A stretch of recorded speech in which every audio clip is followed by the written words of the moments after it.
Hello friends, today let us learn about rational numbers and irrational numbers. In this video, let us try to distinguish between rational numbers and irrational numbers. Before that, we must know some basic types of numbers. So let's start with that. That is the types of numbers. First type is the set of natural numbers. The natural numbers are also called as a counting numbers as they are used for counting objects like 1, 2, 3, 4. These are the numbers which are used for counting objects. That's why they are called as counting numbers or natural numbers. If we add 0 to natural numbers, we get whole numbers and the set of that is denoted by a letter W. The next type is set of integers, that is all the positive numbers, all the negative numbers and 0. If we collect all these numbers, they are called as integers. So these are the three basic types of numbers. Based on these, we are going to learn rational numbers and irrational numbers. Now there is another type which covers all these types of numbers, that is called as a real number. So if you consider any number, it can be classified either rational number or irrational number. If we collect all the rational numbers and irrational numbers, we get a set of real numbers. If we consider any number, either it can be a rational number or irrational number, and these two are exactly opposite to each other. We are going to learn how to distinguish these two numbers, but before that we must know these two concepts, that is the rational number and irrational numbers. So let's start with rational numbers. Rational number can be defined as any number in the form p divided by q is there where p and q are any integers and q is not equal to 0, then p divided by q is called as a rational number. Or in simple words, any number in the form of numerator and denominator is a rational number. Only condition must be satisfied here, that q must not be equal to 0. For example, 2 divided by 3 or minus 7 divided by 11 or minus 25. So these are the some examples of rational numbers. Now you might think that minus 25 is an integer. Though it is an integer, it can be also treated as a rational number because any number in the form p divided by q is a rational number, and minus 25 can be expressed as minus 25 divided by 1. So that's why minus 25 is also a rational number. Rather, any integer or any whole number or any natural number is a rational number because it can be converted, it can be expressed in the form of numerator and denominator. Now let us have one example of a rational number, that is 13 divided by 5. We can write this in the decimal form also. To do that, we have to divide 13 by 5. So we'll divide 13 here by 5. If we divide 13 by 5, we get 5 2s are 10. So if we subtract 10 from 13, we get the answer 3. Now here, 3 cannot be divided by 5 as it is smaller than that.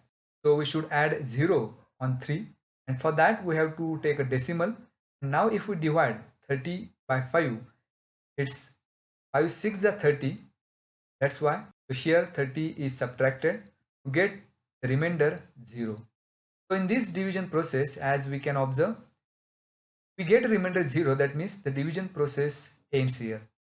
That is, the division process terminates and we get the division as 2.6.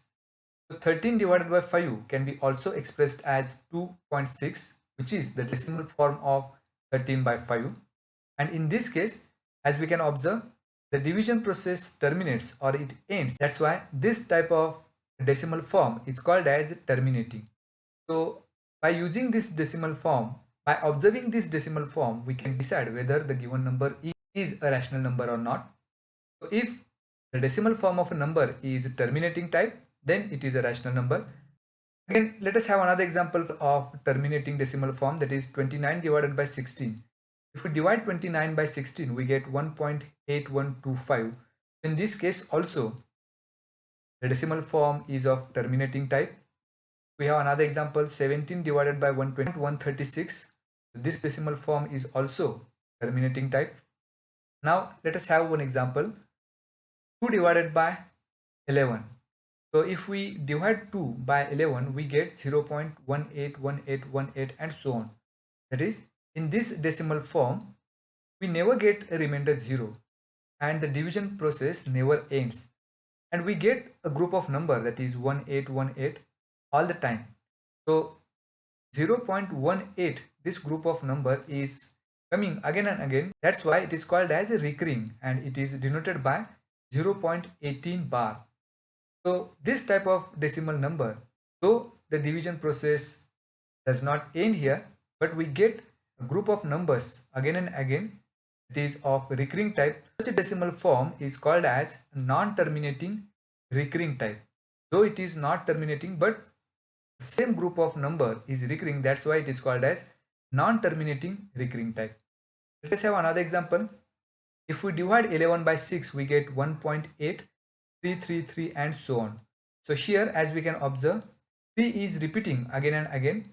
In this case also, in 1.83, 3 is recurring. That's why it is represented as 1.83 recurring. So this form is also non-terminating recurring type. So if we have the decimal form either terminating or non-terminating recurring type, then that number is called as a rational number. So these are all the examples of rational numbers by which we can decide whether a given number is a rational or not by having its decimal form. Now let us have an example. If we have to find the square root of 2 by our conventional method, we find the square root of 2 as 1.41421 and so on. If we observe this decimal form, that is 1.41421 and so on, in this decimal number, no number or a group of number is recurring and this process never ends. That's why such type of decimal form is called as non-terminating and non-recurring. That is, it is neither terminating nor recurring. That's why the decimal form of root 2 is non-terminating and non-recurring. Let us have another example. Let us have the square root of 3. If we try to find the square root of 3, we get here root 3 is equal to 1.732 and so on. In this case also, this decimal form of root 3 is again non-terminating and non-recurring. So if there is such a decimal form of a number which is non-terminating and non-recurring, then that number is called as irrational number. So root 2 or root 3, these are irrational numbers as the decimal form is non-terminating and non-recurring. So by this now we can distinguish between rational numbers and irrational numbers, as if there is a number whose decimal form is either terminating or non-terminating recurring, then such numbers are called as rational numbers. So here 0.18 bar or 1.8125.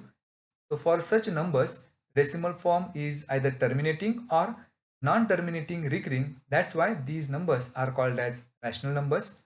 And from this we can define rational numbers as if the decimal form of a number is either terminating or non-terminating recurring, then the number is a rational number. And on the contrary, if the decimal form of a number is non-terminating and non-recurring, then such numbers are called as irrational numbers. Like root 3, its decimal form is 1.41421 and so on, as it is non-terminating and non-recurring. That's why such numbers are called as irrational numbers. And by this we can define irrational numbers as if the decimal form of a number is non-terminating and non-recurring, then the number is irrational number. So by observing the decimal form of a number, we can decide whether the given number is a rational number or irrational number. So this is the way by which we can distinguish between rational numbers and irrational numbers. Hope you understand this concept. Thanks for watching.